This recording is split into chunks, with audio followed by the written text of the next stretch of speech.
भगवान देवाधिदेव महादेव की कथा। शंभु शरणे पड़ी मांगू घड़ी रे घड़ी दुख दया करी।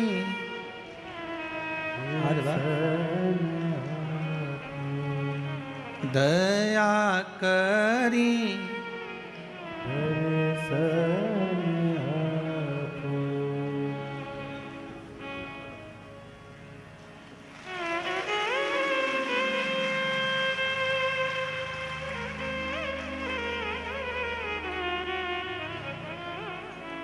शंभु शरणे पड़े मांगू घड़ी है दुख दया करी ने दया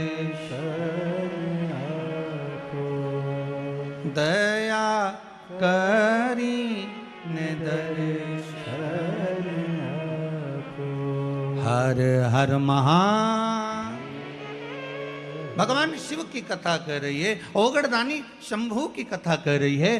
देवर्षि नारद के शब्द सुनकर भगवान विष्णु की आंख में जल भर गए। नारद अपनी गति तो बिगाड़ी बिगाड़ी, मेरी भी गति आपने बिगाड़ दी। और देवर्षि नारद रास्ते में से गए, वहां एक कन्या के स्वयंवर में पहुंच गए। सील निधि राजा की कन्या का स्वयंवर था, वहीं पर भगवान से रूप मांगा, बंदर का मुख लग गया और देवर्षि नारद का अभिमान टूटा।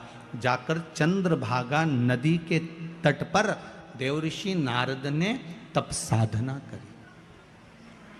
कौन सी नदी पर पहुंचे? चंद्रभागा। पूरे भारत की भूमि पर केवल, पूरे भारत की भूमि पर एक मंदिर भगवान विष्णु का ऐसा है जहां भगवान नारायण के सिर पर शिवलिंग है। भगवान विष्णु के सिर पर शिवलिंग है, वो एक ही भूमि है, वो है पंढरपुर। चंद्रभागा नदी का तट, पंडरीनाथ जी का मंदिर, हरि विठ्ठल के मस्तक पर शिवलिंग विराजमान। जैसे शिवलिंग का पूजन करते हो, जलाधारी वगैरह सब है, ऐसी पंडरीनाथ हरि विठ्ठल के सिर पर शिवलिंग, जलाधारी सब विराजमान। पूरी भारत की भूमि पर एक ही मंदिर। चंद्रभागा के तट पर देवर्षि नारद ने तप करा। शंकर भगवान से विनती करी, भोलेनाथ आइए। तब बाबा विश्वनाथ, भगवान शंभु ने आकर दर्शन दिया, मांगो क्या चाहिए। भगवान नारायण भी सामने आकर खड़े हो गए, प्रभु आपको मेरे मंदिर में प्रवेश करना है। भगवान कहे इतनी भीड़ कैसे आऊंगा।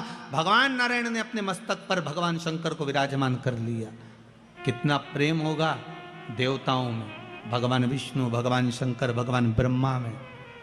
पर हमने उनमें भेद कर दिया, ये राम वाला, वो कृष्ण वाला, वो जगदम्बा वाला, वो शिव वाला, हमने भेद कर दिया। पर भगवान में कभी भेद नहीं हुआ।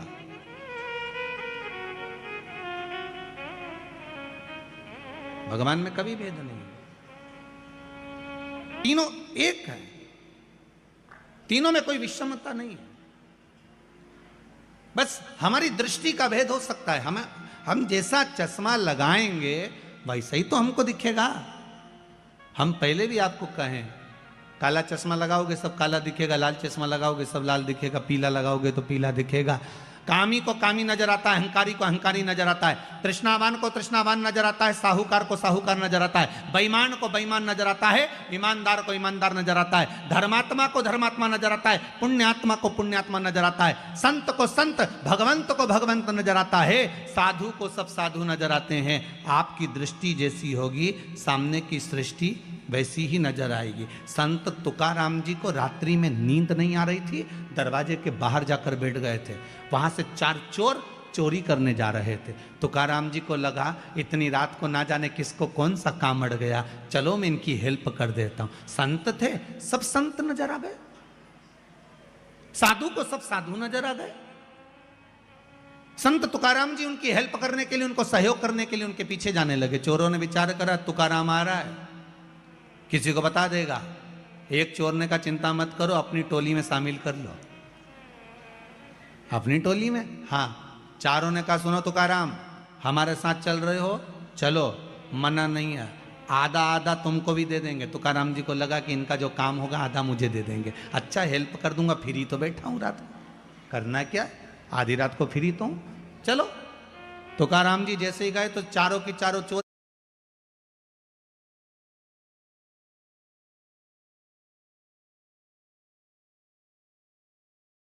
एक सेठ जी के घर में घुसने लगे, प्रवेश करने लगे।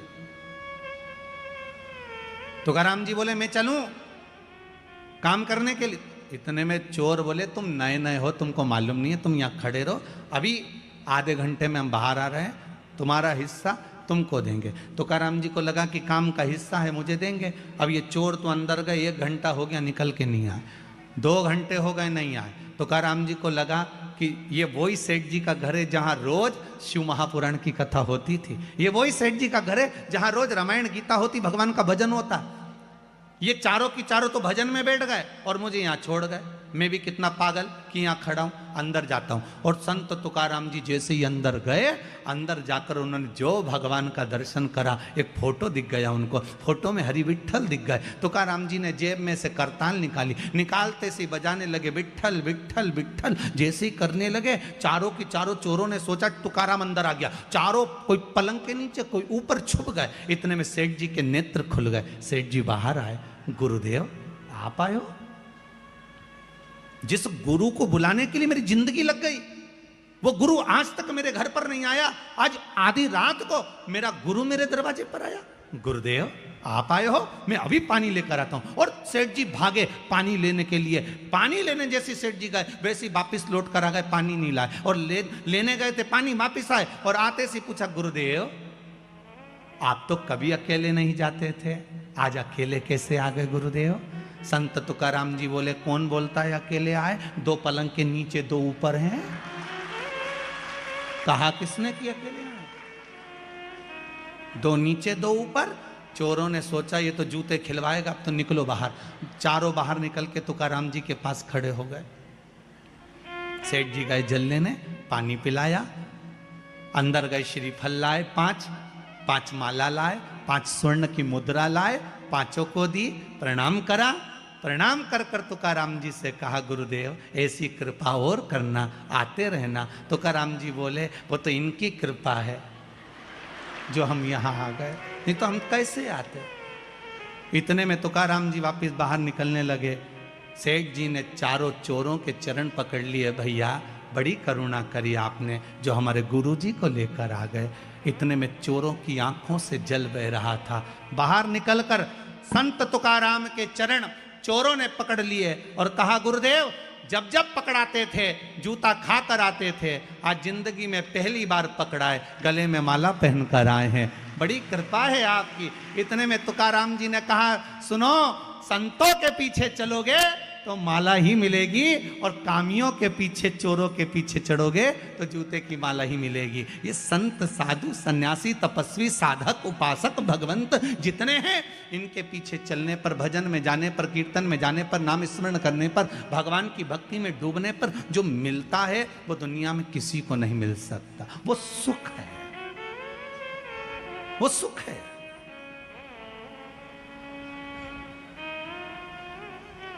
वो सुख कहीं नहीं मिल सकता।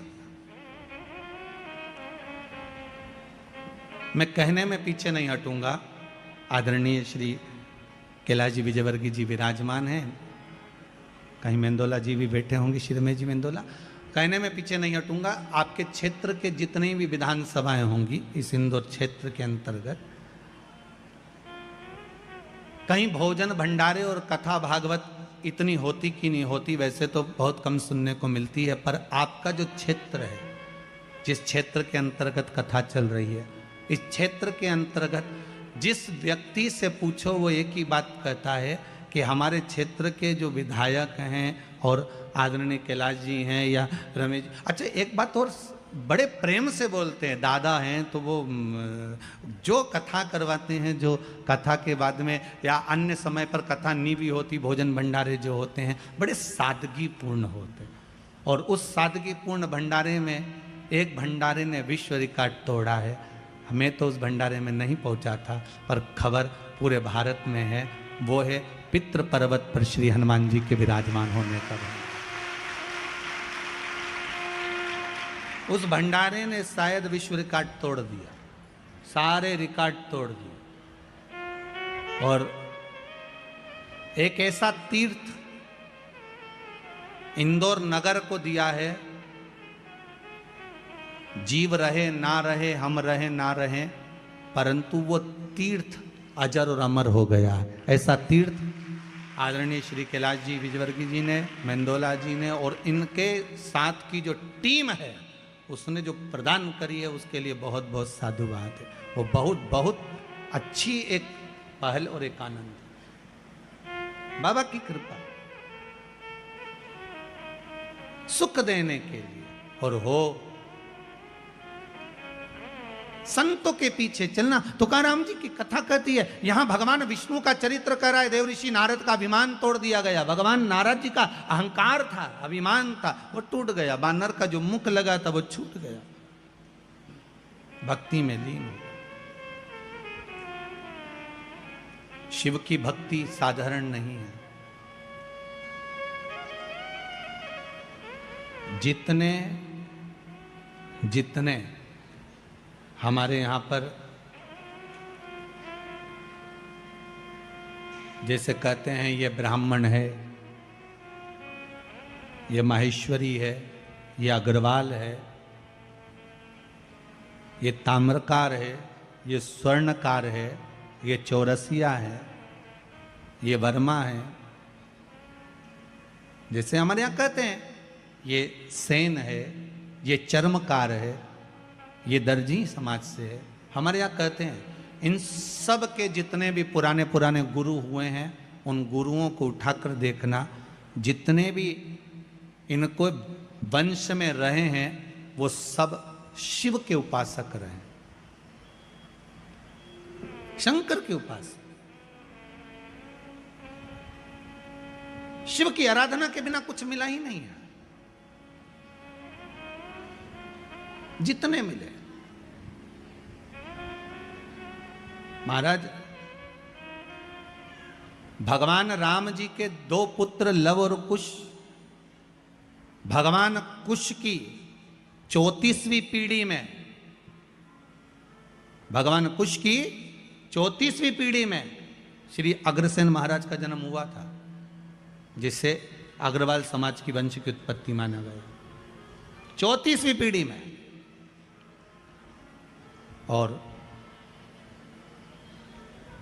श्री वल्लभ सेन जी जो श्री अग्रसेन जी महाराज के पिता हैं, वल्लभ सेन जी, उनकी जो धर्म पत्नी थी भगवती देवी जी, विदर्भ की थी।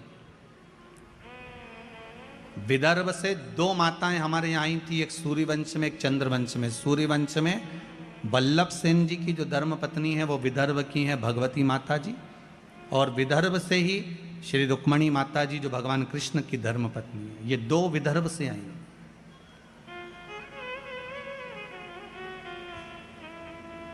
सिरसा हरियाणा से, प्रतापगढ़ हिसार से ये अग्रसेन महाराज जी के पिता विदर्भ से आई थी। उनके मन में एक भाव जागृत हो गया था कि मैं सूर्यवंश की बहू हूं। राम जी के वंश में 34वीं पीढ़ी में, कुश के अंतर्गत 34वीं पीढ़ी में हमारा जन्म हुआ है। हम यहां आए हैं, क्यों ना राम जैसा पुत्र मेरे घर में उत्पन्न होना चाहिए। तो उन्होंने वल्लभ सेन जी से निवेदन करा था कि मेरे गर्भ से जो संतान हो वो भगवान की भजन करने वाली और जगत का कल्याण करने वाली हो, ऐसी कोई संतान हो। तो भगवती देवी जी ने जब अपने पति वल्लभ सेन जी से निवेदन करा तो वल्लभ सेन जी ने कहा एक काम करना, शिव की आराधना करना, शंकर का भजन करना। और वल्लभ सेन और माता भगवती